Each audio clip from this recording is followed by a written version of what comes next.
I am रचित शर्मा और आप देख रहे हैं एडवोकेट वार्तालाप। आज की इस वीडियो में हम बात करने वाले हैं कॉन्सेप्ट ऑफ बेलमेंट के बारे में।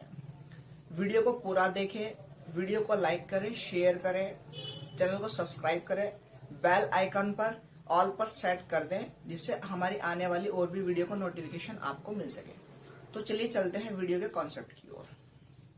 Section 148 of the Indian Contract Act deal with the concept of the bailor and bailee and bailment। यानी कि section 148 of the Indian contract act जो है ये कॉन्ट्रैक्ट और बेलमेंट से डील करता है। इसमें आपको बेलर कौन होता है ये बताया जाएगा, बेलमेंट क्या होता है ये बताया जाएगा, बेली कौन होता है ये बताया जाएगा। अब bailment is a contract in which one person transfer goods to another person with a contract that he will return the goods after the completion of the purpose for which contract take place। ये English में मैंने बोला, अब हिंदी में समझते हैं एक बार इसको। उपनिधान में एक व्यक्ति से दूसरे व्यक्ति को किसी प्रयोजन हेतु माल का प्रदान करना होता है। इससे संबंधित शर्त विविध अथवा अभिव्यक्त होती है। यह एक व्यक्ति द्वारा दूसरे व्यक्ति को किसी प्रयोजन के लिए इस संविदा के अंतर्गत माल का प्रदान करना होता है कि उक्त प्रयोजन के पूरा होने पर वह माल प्रदान करने वाले व्यक्ति को वापस कर दिया जाएगा। ठीक है जी। तो कॉन्ट्रैक्ट कॉन्सेप्ट ऑफ बेलमेंट के जो कॉन्ट्रैक्ट के अंदर बताया गया है ये बताया गया है कि एक व्यक्ति दूसरे व्यक्ति को गुड्स देगा for the purpose of the use. जैसे ही उस व्यक्ति का वह पर्पस कंप्लीट हो जाएगा, जैसे ही वह व्यक्ति उस गुड्स को यूज कर लेगा तो उसके बाद वह व्यक्ति उस गुड्स को रिटर्न करेगा एक कॉन्ट्रैक्ट के अंदर। जैसे एक कॉन्ट्रैक्ट के अंदर वह व्यक्ति गुड्स को वापस कर देता है तो उसके बाद वो कॉन्ट्रैक्ट ऑफ बेलमेंट बन जाता है। फॉर एग्जाम्पल, मान के चलिए मेरी कार मेरा एक दोस्त ले गया है, वो इस पर्पस से ले गया है कि उसको यूज करना था, उसको कहीं उसको चलाकर लेकर जाना था। उसके बाद जैसे ही वह अपने कार्य को पूरा करके वापस मुझे कार लाकर दे देता है, उसकी चाबी मेरे हाथ में दे देता है, तो इस पूरे कॉन्ट्रैक्ट के अंदर जो बेलर हो गया वो मैं हो गया, क्योंकि मैंने उसको गाड़ी दी for the purpose of the use. जैसे ही उसका गाड़ी का पर्पस कंप्लीट हो गया है, उसने लाकर मेरे को चाबी दे दी, ये तो पूरा एक कॉन्ट्रैक्ट हो गया बेलमेंट का। अब इसके अंदर जिस व्यक्ति ने यूज करने के लिए मुझसे गाड़ी ली थी, जो मेरा फ्रेंड था, वह हो गया बेली। यानी कि जो व्यक्ति गुड्स को दे रहा है किसी अदर व्यक्ति को यूज करने के लिए वह हो गया बेलर, और जो व्यक्ति गुड्स को ले रहा है यूज करने के पर्पस से वो हो गया बेली। अब इसमें आगे बात करते हैं। The person who deliver the goods to another person is known as a bailor. जैसे मैंने अभी हिंदी में आपको बताया, the person who deliver goods to another, यानी कि एक व्यक्ति जो गुड्स को डिलीवर कर रहा है दूसरे व्यक्ति को is known as a bailor, and the person to whom bailor is delivered goods is known as a bailee. यानी कि जो बेलर दूसरे व्यक्ति को गुड्स डिलीवर कर रहा है वो हो गया आपका बेली।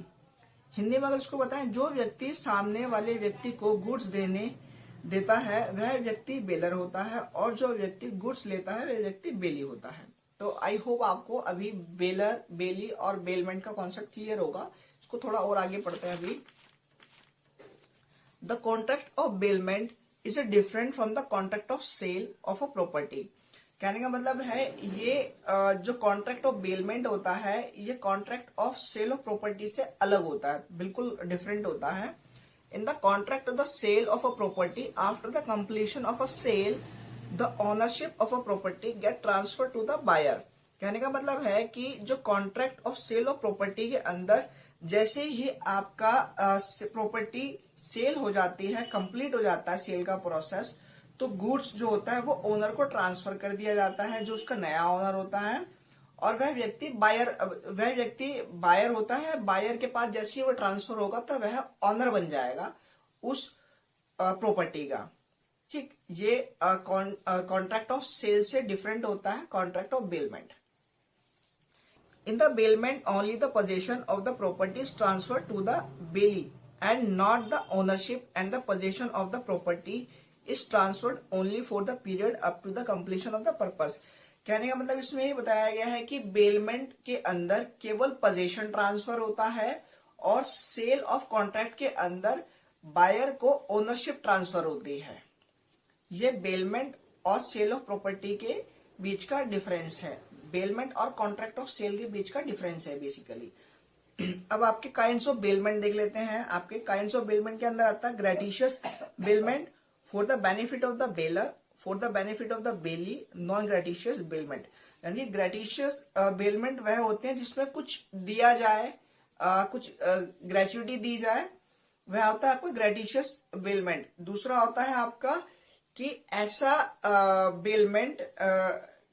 बेलमेंट जिसमें कि बेलर, यानी कि बेलर को कुछ फायदा हो रहा हो और बेलर के बेनिफिट के लिए अगर कुछ ऐसा हो तो वह होता है आपका for the benefit of the baler.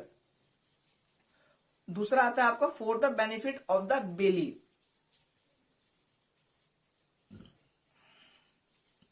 For the benefit of the belly यानी कि जो व्यक्ति बेली है उस व्यक्ति के बेनिफिट के अकॉर्डिंग अगर बेलमेंट का कॉन्ट्रैक्ट किया गया है। एक होता है non gratuitous bailment. Non gratuitous bailment के अंदर क्या होता है, कोई ग्रेजुइटी, कोई भी बेनिफिट नहीं होता, उसमें सिर्फ एक इंसान अपनी इच्छा से वह बेलमेंट का कॉन्ट्रैक्ट करता है।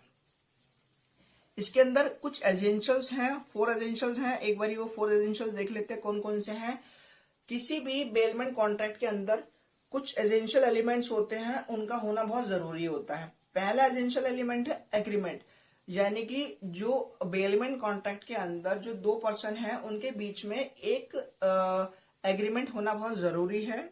दूसरा डिलीवरी ऑफ गुड्स होना चाहिए, यानी कि एक व्यक्ति ने दूसरे व्यक्ति को गुड्स दिया होना चाहिए।